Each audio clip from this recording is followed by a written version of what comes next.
been defused. Counter-terrorists win.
I think it was Chris J actually through the corner of the wall, so Chris J did take the tag in the end, and config, if only you knew what you just snapped to. 6 shot towards next in that. Pass.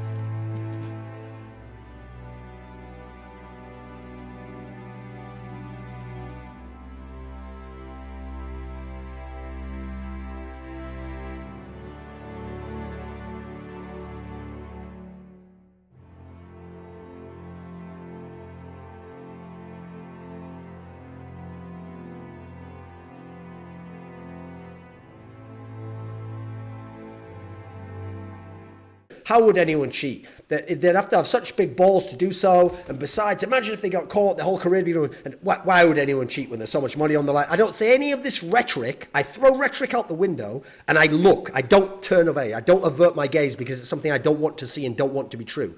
And here's my problem. I'm going to say it right now. That is a huge problem in the industry of CSGO as an esport. The majority, the vast majority, I'm talking 90% or more of people in this industry who make their money from the esports industry of CSGO do not want to see these clips. Do not watch these clips. If you show them these clips, will actively attack you and will be hostile towards you in as much as saying all that rhetoric and even having this annoyed tone of like, why are you bringing that up again? You know these people can't cheat. These pro players have told me they don't cheat. They will actually actively be annoyed at it. And you can obviously understand there's a level to which they obviously don't want it to be true. I don't want it to be true, but that doesn't mean I avert my gaze. And unfortunately, I've got to tell you right now, guys, most of the people in the industry do avert their gaze, do turn a blind eye to it, refuse to look, and as a result, are not even open to the concept that these people actually could be cheating.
I look at the clips, I look at the demos, and I see some utterly insane things. Things that, having played tens of thousands of hours Counter-Strike. I've never done anything like this. Things that I've seen incredible players who I've watched their whole career, and they're some of the most skilled players, some of the best with flick shots, some of the best with smooth, slow tracking aim, some of the best with the AWP, some of the best in no-scopes, and they don't do any of this shit over their whole careers, or maybe like one clip exists. And yet there's a couple of people, there's 2 or 3 people, where they're like at 10 clips now, and every single one of these clips is fucking bullshit. As in, even if they're not actually cheating, something's going on in these demos that did not exist in CS 1.6, that did not exist earlier in CSGO, that I did not see, and you could not go back and make clips of that would look like this. And in fact, I'd love someone to do that. Go back to CS 1.6, get Forrest, get Neo, get Markelov, get Trace, some of the most skilled, dominant players of all time, and make me these aimlock clips. Use the aimlock function and show me them aimlocking on people through walls and doing all this sort of insane suspicious where you lock on and then you pull it off a guy in a really weird way, or you go lock over and then you quickly go in like a different movement next, or you move one way slowly and then you move the other way twice as fast.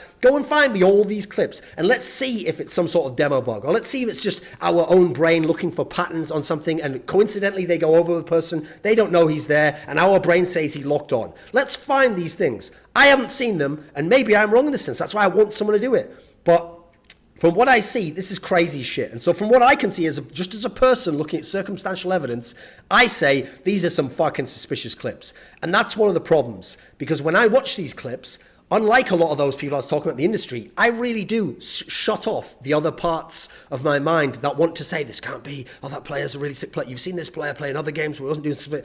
I shut off all that. I ignore all personal biases of who I do and I don't like as a player. I ignore all influences of who's in the past told me someone else cheated. Oh, this player can't cheat in this sense, or suspects that another person does, so why would someone on his own team be like that? I ignore all that, and I even, in my mind, try to take the nameplate off, and I just see the crosshair, I see the gun, and I see the enemy. And I try to think of the way the clip unfolds, whether it's suspicious. And I've seen clips that I think are very suspicious, or at least have no explanation so far that seems credible or reasonable to me.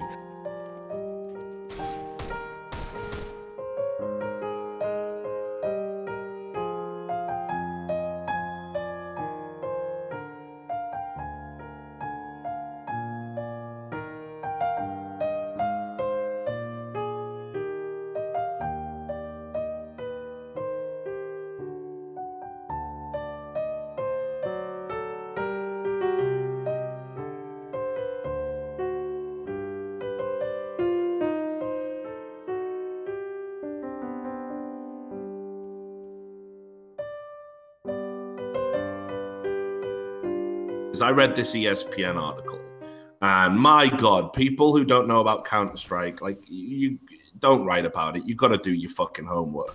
There was a line in the article where the author said, of course it looks like Fush is cheating. He's one of the best players in the world. Well, if that was the case, we would have seen a deluge of clips for everybody else. We didn't. We've never seen that. We've never seen the likes of which we've seen it with Flusher. In particular, that clip on Cash where he called it a pre-fire spot and it just inexplicably went up here. Now, I wouldn't want to fuck with someone's career to the point where I'd make an accusation of somebody cheating. But certainly there are things that I just don't think can be explained without fearing the worst.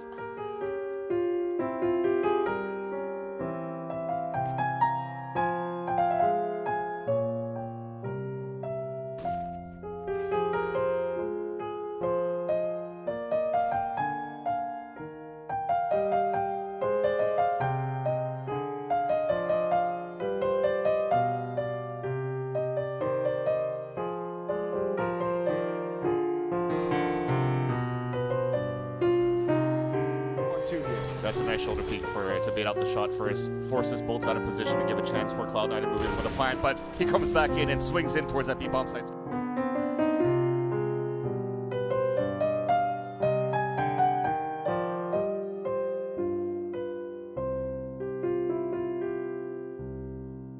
Because it's the context of when these aim locks and other things are happening that I have a big problem with. Like, I've seen them happen in really crucial 1v1s. Why aren't these same aim locks happening in the full 5v5 all the time for that player?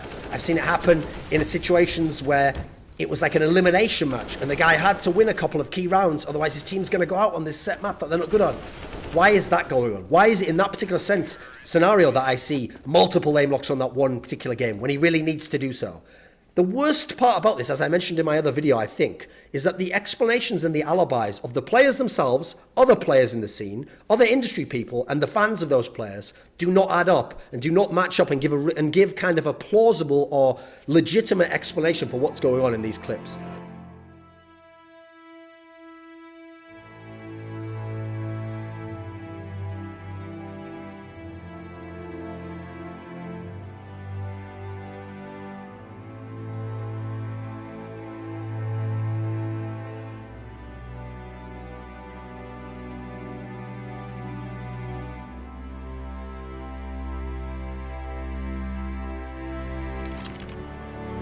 Who's in my channel? Get some fucking raw ass cheats.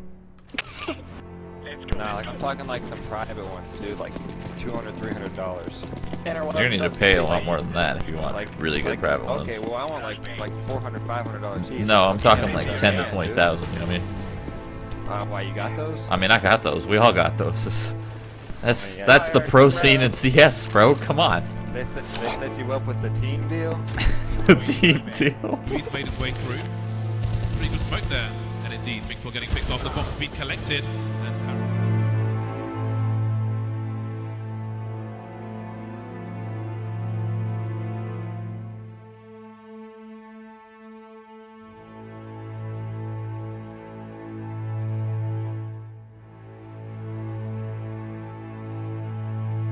forwards. Oh my god! My goodness gracious me, Acclaim is going absolutely nuts. 3 players.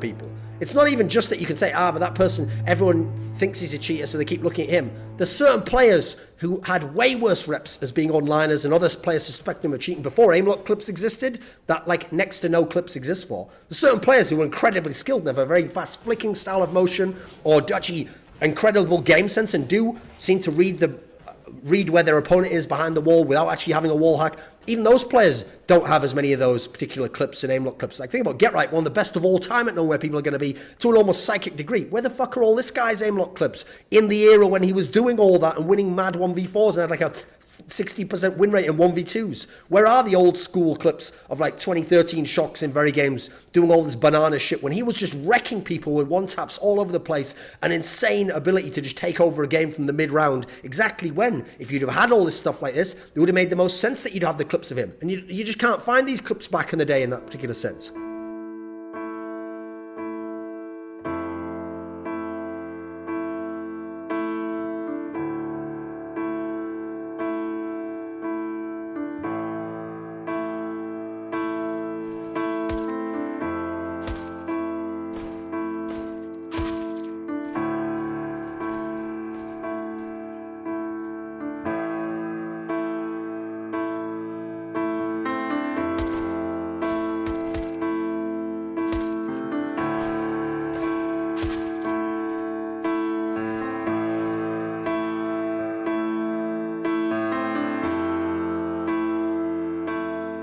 If you ask me how this is done legit, I don't know how it's done.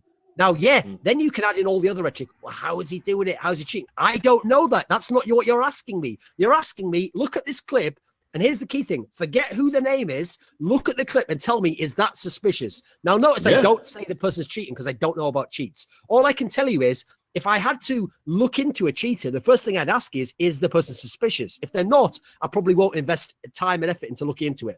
So on the scale of, is the person suspicious, Flusher is like maxing out the fucking red end of the scale where the arrow can't hit anymore on suspicious as fuck. Some of these clips are fucking ludicrous. Now, does that mean he's a cheater? He should be kicked out of tournaments? No, it doesn't mean any of those things. It just means I wish there was somewhere we could know. I wish there was somewhere we could investigate it more. And I have a few ideas for how we could, but they're so abstract and they're not actual like practical things we can apply. That again, I'll save those for the video when I do it eventually. But yeah, I would say he is the most, put it this way, if legit, he is the most suspicious legit player in the history of Counter-Strike, and I've watched 15 years of it.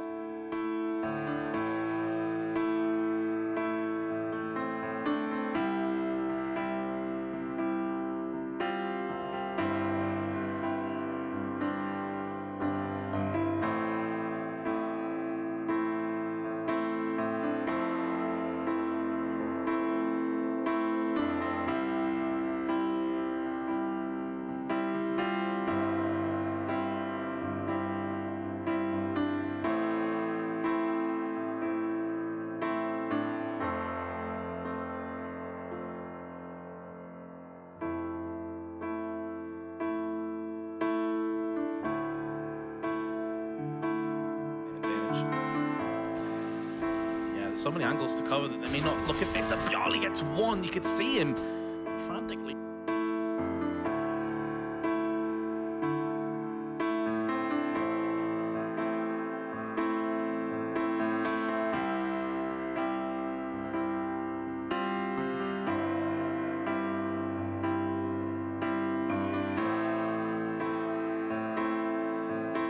Like I say, because of the fact that, yes, these are LAN games. These are the biggest tournaments. I understand the context that if these people are cheating, this is fucking nuts. Sure, they're going to win a lot of money, but it's nuts the idea that they would risk being banned or doing it in a massive scenario where it's a huge tournament on LAN and everyone's watching. In theory, an admin guy could look over and their teammate could even be like, oh, what's going on here? Sure, that is all totally crazy, but that doesn't change the fact that if the person is doing it, then they are doing it. You can't use the logic of like, well, why would anyone? Come on, mate, you could use that about anything. Why would some famous politician get caught in a fucking hotel room with an orange in his mouth with a fucking black hookers up his ass? Like, why the fuck would he do that?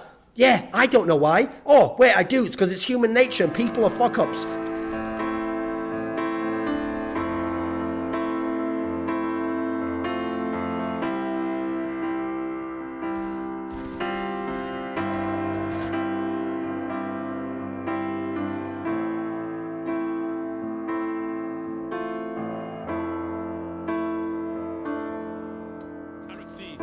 He's close, he's looking for Mixwell to rotate out, but he's going to take one straight in the face from Mixwell. The rotation coming into full speed, I don't know.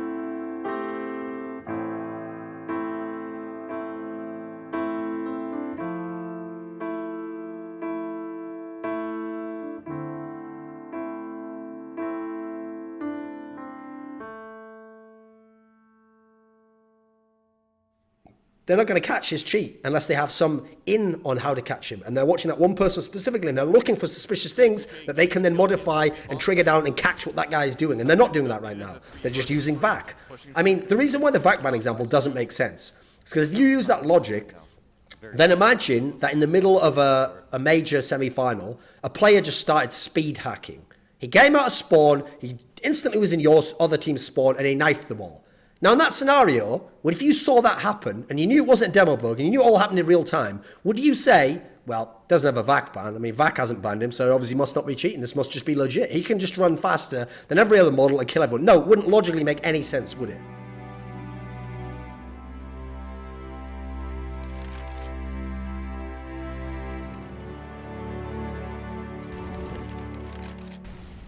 If that player, it really is part of his low sense or the way he moves his mouse or the way his just style of players or his game sense, then actually it shouldn't be the case that we can record a load of this footage and have no suspicious clips. There should be aim locks. By their own logic, their own premise, which we're accepting for a second that they don't cheat, the aim locks happen naturally as part of their game. Therefore, the aim locks should be there. Likewise, players who had loads of aim locks in one period of time and now don't, or before had no aim locks and now have them, that's alone suspicious, right? What did they change? Why are they suddenly getting these aim locks? Remember, that by their own logic, the aim locks aren't cheating, therefore the aim locks are just part of the normal game or a demo bug, and therefore the aim locks should be occurring, even in this scenario where they can't be cheating. That's the whole logic that they've trapped themselves in by volunteering bad alibis or poor or inferior explanations as to what's going on.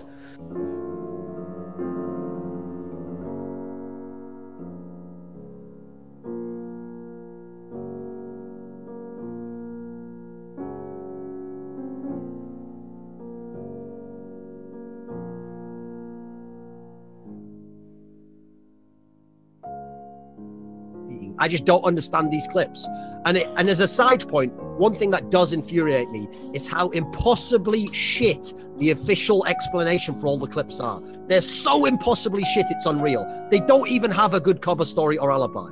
Like, their explanations don't even make sense. Like, as in, oh, my hand hit the keyboard. Shut the fuck up, you idiot. 15 times in a row. Get out my face. 3 times in a key match, and you're going to be eliminated from a major you made it to the final of on the weakest match. I read one post, right? I read one. Rush 2 versus 4. That is one hell of a way to close out a game, especially one that you've been underperforming in. What a time to step it up. He's actually overtaking Kyushima as well. So last couple of rounds, Alu been improving. Rush and Tarek need to win a 2. Here's the difference between me and a lot of those other industry people I know. A lot of those industry people will admit privately they are scared that if multiple people are found to be cheating, or any really high profile person beyond a Kaylee level, They are scared that CSGO will die. They are scared that the game will die. They are scared that all the negative publicity in the press and everywhere else means that the game will die. So here's the thing. I'm going to say this to you right now, Valve. If you do it, and it's not someone like me, because I can't, but if you catch these people cheating, or you know that's really heavily suspect this person cheating by all your own methods and all the above mentioned, then at least you can go to them and either privately tell them, you have to retire now. I know what you've done. You have to retire now and stop playing. Give whatever reason you want. Don't tell people the real reason. I won't expose you. I won't take you to court. I won't fuck you over in any of these ways. But you must now retire because I know you're cheating this way. Here's the evidence. Leave the scene now. Some of these players can do all that shit that they do in the most amazing matches, in random online matches, on someone else's PC without even their mouse set up properly. There are phenoms out there. There are incredible talents in games, not just Counter-Strike, but Counter-Strike especially, that can do all these things. I know it's not necessary. So as a result, if there are a few cheaters out there in the scene, I would say ban them. I would say expose them. I would say let us know and show us evidence that these people are cheating. Show us how they're cheating, where they're cheating. Remove them and make sure that you have a system in place to catch future people and some sort of a squad or someone in charge of that sort of thing. Because yeah, if it was up to me, even if someone came to me tomorrow and said, we've got all the evidence, it's all proven, Valve knows, but the problem is it's on you, okay. They say that if you tell them to go ahead with it, they're going to ban all these people outright. But the problem is, Thorin, there's 50 people. There's 50 top pros who we've got all this evidence against. And if you ban 50, it's going to be so much negative press. Everyone's going to have all these news articles about it in like USA Today. Everyone's going to be like, oh, fuck CSGO, I'm not watching that game. Even if they came to me and said that, 50 people, you know what I would say? Burn it to the ground. Burn the whole fucking thing to the ground if there are 50 people. If that's the choice, is to purge the 50 people now, to get them out and to never have all the bullshit that they did count as part of CS history, and to start anew, maybe with a smaller scene, maybe with a reduced amount of money in the scene, maybe with some tournament organizers pulling out, but as long as there was still a scene that could just naturally exist without cheating, I would say burn those people. I would say burn it all to the fucking ground if that's what it takes to have a legitimate scene, and a scene in which we actually take this as a serious problem and we don't just cast it off as something that doesn't matter in any particular sense. Hey guys, Malzo here. Thanks for watching the 2016 recap that I put together. I honestly had to cut this video a bit short. 20 minutes is getting pretty long, especially for just clip highlights. There's lots more out there. If you're interested, you know, just do some YouTube searches. You'll find lots of shit. But keep in mind that a lot of these clips are taken pretty out of context. If you want to see them more in context, check out my demo reviews where I try and explain some of the stuff that's happening. Although some are pretty difficult to explain. I took a mixture of clips from the demos that I've reviewed and YouTube and Twitch, stuff like that. So, I mean, ideally I would have liked to go into the demo for every single one of them, but just time constraints made that a little bit hard. So, I got a good mixture in there, and I hope you guys enjoyed it. I'll catch you next time, and I'll see you in 2017. Okay, bye.